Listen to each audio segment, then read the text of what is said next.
Ma belle-mère a annoncé la nouvelle petite amie de mon mari devant toute ma famille. Je l'ai appris en même temps que tout le monde. Je suis une femme de 32 ans. Le jour où ma belle-mère a levé son verre pour féliciter mon mari et sa nouvelle petite amie, j'étais assise à côté de mon père, avec mon alliance au doigt, persuadée d'être encore mariée.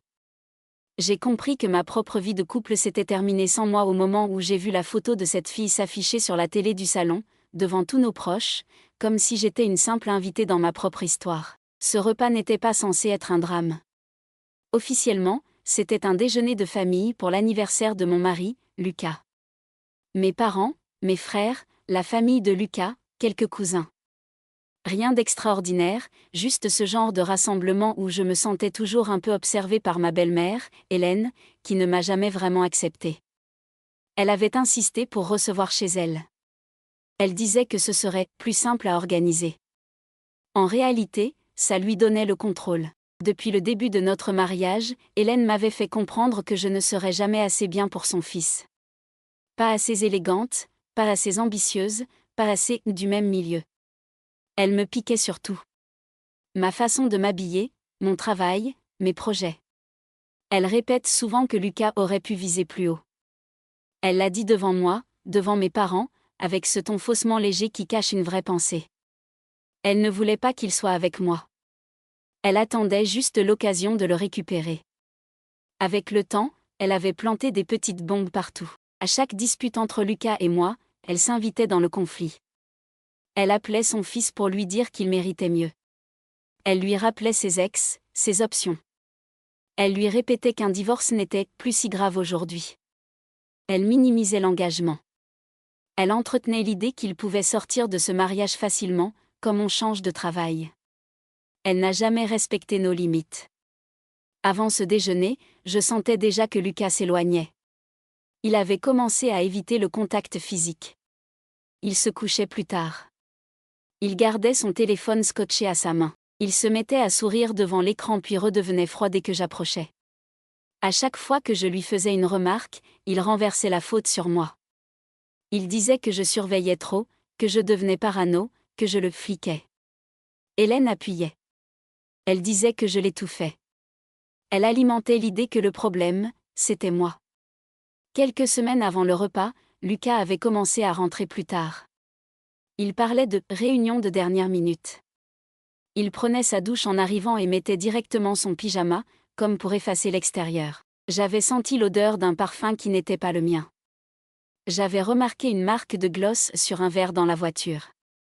J'avais relevé un message flou aperçu par accident, avec un cœur à la fin. À chaque fois, il me faisait passer pour folle.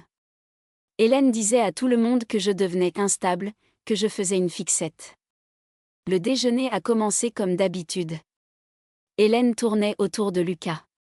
Elle lui servait à manger comme s'il avait 5 ans. Elle rabaissait tout ce que je proposais. Elle insistait pour gérer le service. Je sentais qu'elle était excitée par quelque chose. Elle avait ce sourire satisfait que je connais trop bien. Ce sourire qui annonce une humiliation déguisée en blague. Je ne savais pas encore que cette fois-ci, ce serait ma vie entière qu'elle poserait sur la table. Au moment du dessert, Hélène a tapé son verre avec sa fourchette. Tout le monde s'est tourné vers elle. Elle s'est mise à parler de nouveaux départs, de bonnes nouvelles, de chance dans la vie. Je croyais qu'elle parlait de la carrière de Lucas. Il venait d'obtenir une petite promotion. Je m'attendais à un discours agaçant, mais banal. Puis elle a attrapé la télécommande. Elle a allumé l'écran connecté de son salon. Et la photo est apparue.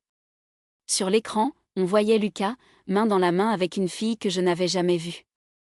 Une brune, jeune, maquillée, collée à lui comme si elle lui appartenait. Il posait devant un restaurant, dans une lumière de soirée. La photo n'avait rien d'innocent. On lisait la proximité. On lisait le couple. Hélène a lancé un diaporama. D'autres photos ont suivi.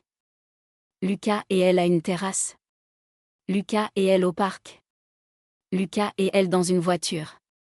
Tout le monde regardait. Moi, je restais figée. Je n'avais jamais vu ces images avant. Je ne savais même pas que ces sorties avaient existé. Les dates en bas de l'écran tombaient sur des soirées où Lucas m'avait dit qu'il travaillait tard, ou qu'il sortait avec des collègues masculins. La honte a frappé d'abord, avant la colère. Parce que je voyais l'air gêné de mon père, la tête baissée de ma mère, l'embarras de mes frères.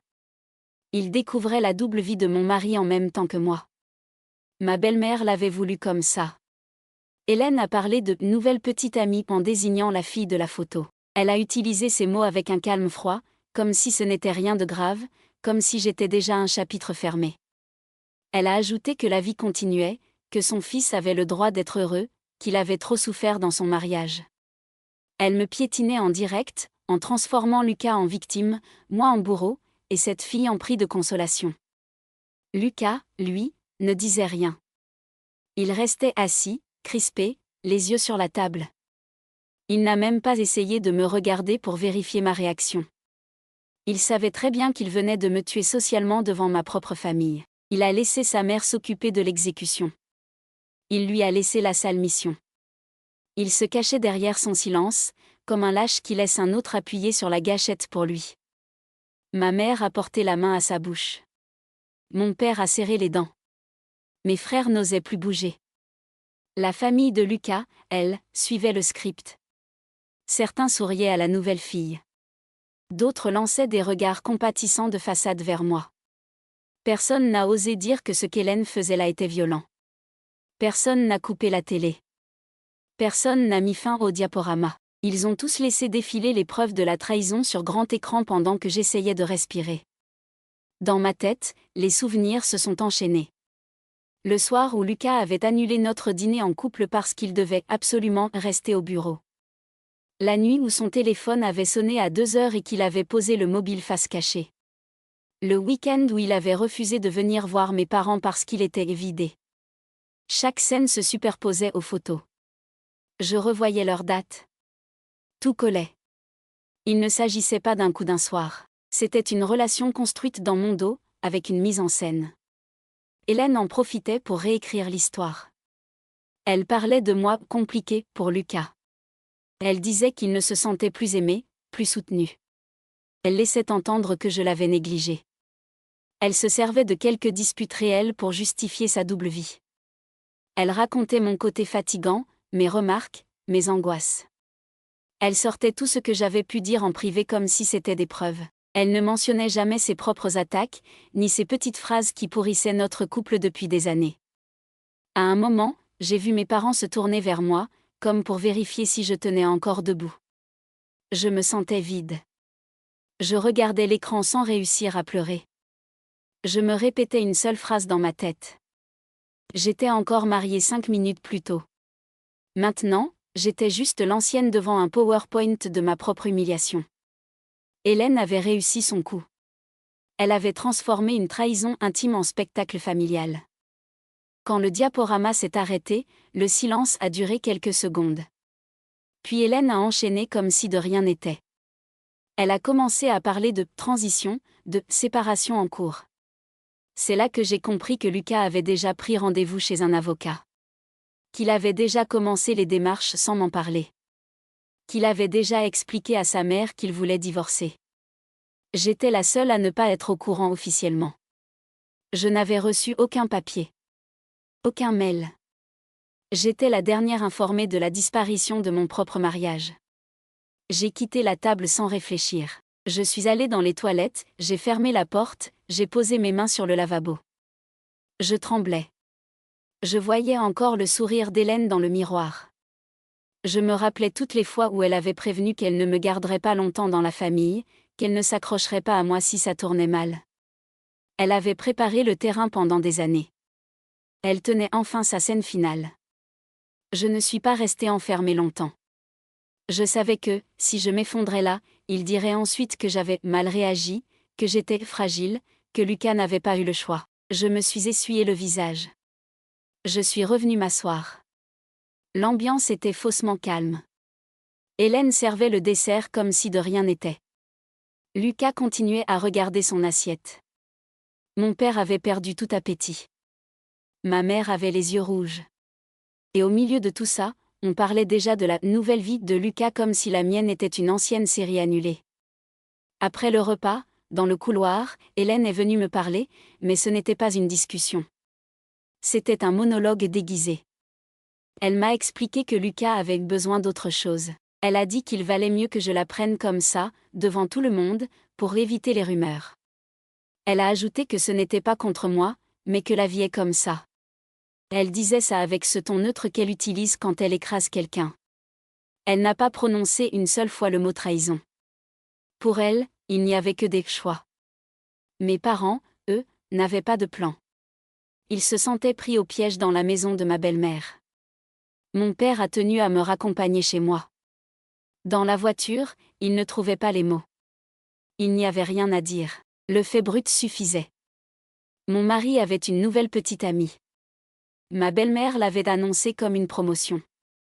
Et moi, j'étais censée encaisser ça en silence pour ne pas faire de scandale. En rentrant à l'appartement, j'ai vu tout ce qui n'aurait plus aucun sens. Les cadres, le canapé, les photos de vacances où Lucas me tenait par la taille. J'ai ouvert son armoire. Une moitié de ses affaires avait disparu. Il avait déjà préparé sa sortie. Il n'avait pas encore changé de boîte aux lettres, mais dans sa tête, il avait déjà déménagé. J'ai trouvé une boîte de chaussures vide avec une facture récente d'un restaurant. Même lieu que celui de la photo affichée chez sa mère. Tout était cohérent. Tout le monde était au courant sauf moi. Cette nuit-là, je n'ai presque pas dormi. J'ai repassé chaque scène des dernières semaines.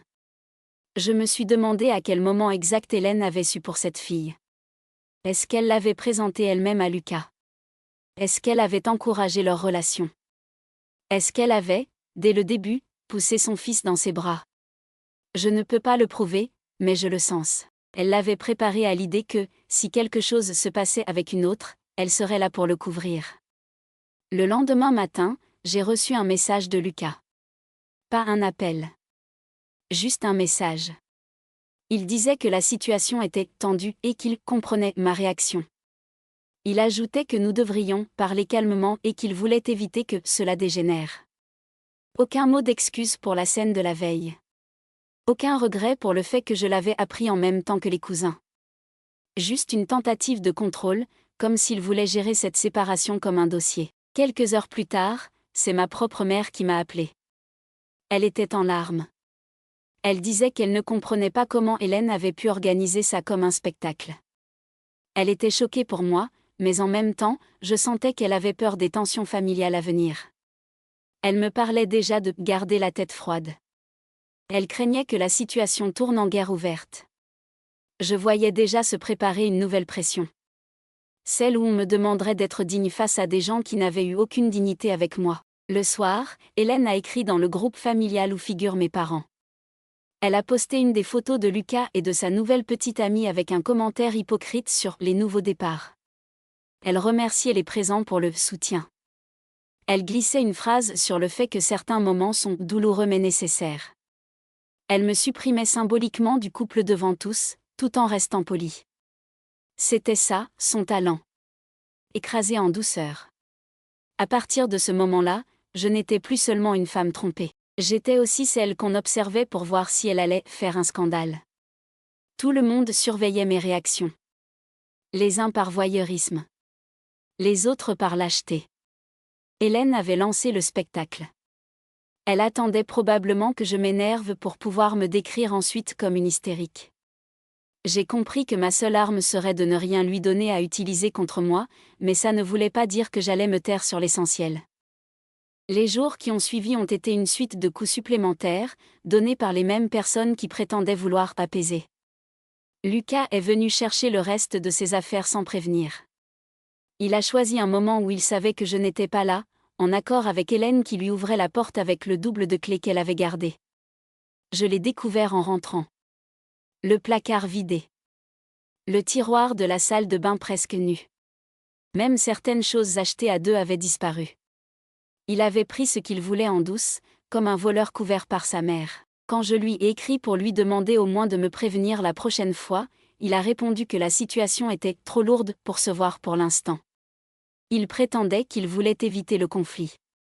En réalité, il fuyait tout face à face où il devrait assumer ce qu'il avait fait. Il se cachait derrière sa mère, derrière sa nouvelle copine, derrière son téléphone. Il se présentait comme un homme dépassé, alors que chaque geste montrait qu'il organisait sa sortie depuis longtemps. Hélène, elle, continuait sa campagne. Elle a ajouté la nouvelle fille, Clara, dans le groupe familial de leur côté. Elle a commencé à liker ses photos en public, à commenter leurs sorties. Elle les affichait comme un couple officiel sur les réseaux, alors que mon divorce n'était même pas lancé techniquement. Elle faisait comme si j'étais déjà rayée.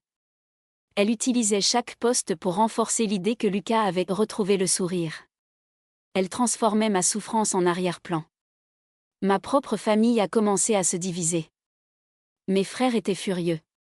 Ils voulaient aller voir Lucas. Ils avaient envie de lui dire en face ce qu'ils pensaient. Mes parents les ont retenus. Ils avaient peur que la situation explose. Ils répétaient qu'il ne fallait pas descendre au même niveau. Ils avaient cette obsession de garder une façade. Ils étaient choqués, mais ils étaient aussi prisonniers de leur éducation. On ne fait pas d'esclandre chez les gens. On ne fait pas de vagues. On encaisse. C'est ce qu'ils avaient appris. C'est ce qu'ils reproduisaient malgré eux. Un soir, ma mère m'a avoué que Hélène l'avait appelée. Elles se connaissent depuis longtemps. Hélène avait essayé de justifier ce qui s'était passé. Elle se présentait comme quelqu'un qui avait fait au mieux. Elle expliquait que Lucas souffrait depuis longtemps dans notre couple. Elle disait qu'il avait trouvé quelqu'un qui lui correspondait plus. Elle présentait Clara comme une évidence. Elle minimisait ce qu'elle m'avait fait en organisant cette annonce publique. Ma mère a tenté de l'arrêter, mais Hélène avait toujours un argument. Elle se protège en racontant sa version en boucle. Le plus violent, c'est que Hélène a essayé de se servir de mes failles contre moi. Elle racontait à qui voulait l'entendre que j'étais trop sensible, que je gâchais tout par ma jalousie, que Lucas avait tenu plus longtemps que prévu avec moi. Elle ressortait des détails que je lui avais confiés au fil des ans, pendant des repas, des soirées. Elle transformait mes confidences en armes. Elle faisait de moi la cause de mes propres malheurs. C'est sa spécialité. Effacer la responsabilité de son fils en la répartissant sur tout le monde sauf sur lui. De mon côté, j'ai pris rendez-vous avec un avocat. J'avais besoin d'un cadre légal, d'un repère qui ne change pas d'avis selon l'humeur d'une belle-mère.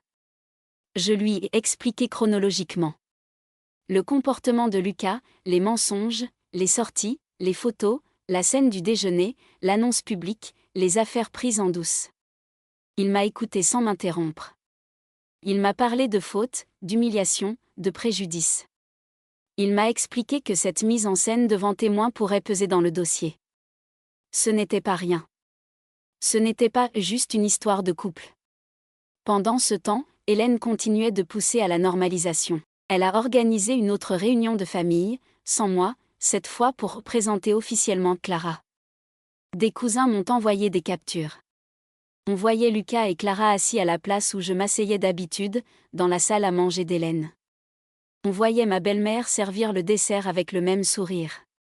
On entendait presque les phrases qu'elle devait répéter. Elle réécrivait l'histoire en direct. Elle effaçait mon passage comme on supprime un fichier. Je me suis retrouvée à devoir expliquer à des gens que je pensais proches que non, je n'avais pas accepté cette situation. Certains supposaient que, puisque je n'avais pas éclaté en plein repas, c'est que j'étais d'accord avec cette nouvelle configuration. Ils ne comprenaient pas que mon silence ce jour-là n'était pas un consentement, mais un réflexe de survie. Je ne voulais pas donner à Hélène le spectacle de mon effondrement. Je savais qu'elle s'en servirait ensuite pour dire que j'étais instable. Lucas a essayé à un moment de jouer la carte du dialogue mature. Il m'a proposé un café dans un lieu neutre. Je suis venue, parce que j'avais besoin de l'entendre sans la présence de sa mère. Il a répété ce que j'avais déjà entendu par Hélène. Il disait qu'il était malheureux depuis longtemps, qu'il ne se sentait pas compris, qu'il n'avait pas eu le courage de partir plus tôt. Il ne parlait jamais de ce que j'avais fait de bien. Il ne mentionnait pas les années où j'avais tenu bon, les sacrifices, le soutien. Pour lui, tout l'ancien se résumait à un malaise. Quand j'ai évoqué l'annonce publique, il a dit que sa mère avait un peu exagéré.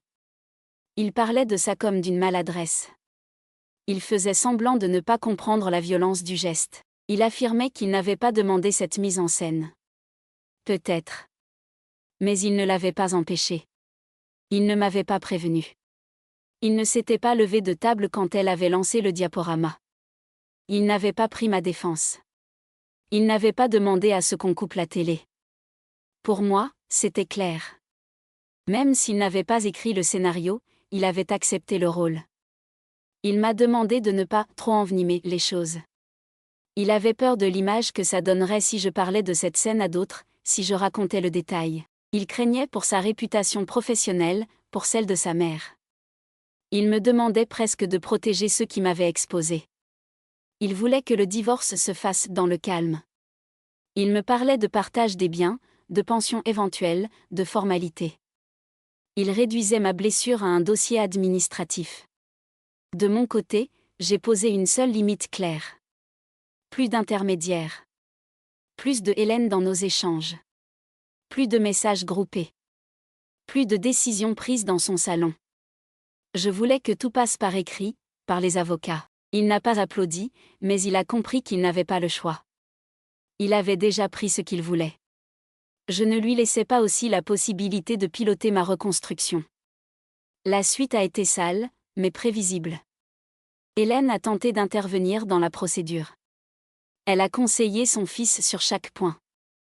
Elle lui a suggéré de limiter ce qu'il me devait, de minimiser nos années de vie commune, de ressortir tout ce qui pouvait me faire passer pour quelqu'un de difficile. Elle lui a conseillé de se victimiser. Elle l'a encouragé à dire que je le menaçais de parler, que je voulais ruiner sa vie. Elle voulait transformer la trahie en persécutrice. Heureusement, les faits restaient là. Au tribunal, la scène du déjeuner a pesé. Mon avocat a décrit cette annonce publique comme une humiliation volontaire. Il a expliqué que je n'avais reçu aucun avertissement, que j'avais découvert la nouvelle relation de Lucas en même temps que toute ma famille. Il a parlé d'atteinte à la dignité. Il a signalé la présence de témoins prêts à confirmer. Ça a mis un cadre autour de ce que Hélène voulait présenter comme un simple moment un peu maladroit. Non, c'était une stratégie. Une façon de prendre le contrôle du récit. Sur le plan moral, ça n'a pas réparé. Mais sur le plan concret, ça m'a donné un peu de poids. J'ai obtenu des conditions correctes, ce qui est le minimum après une telle trahison. Lucas a fait la tête. Hélène a parlé de « justice injuste ».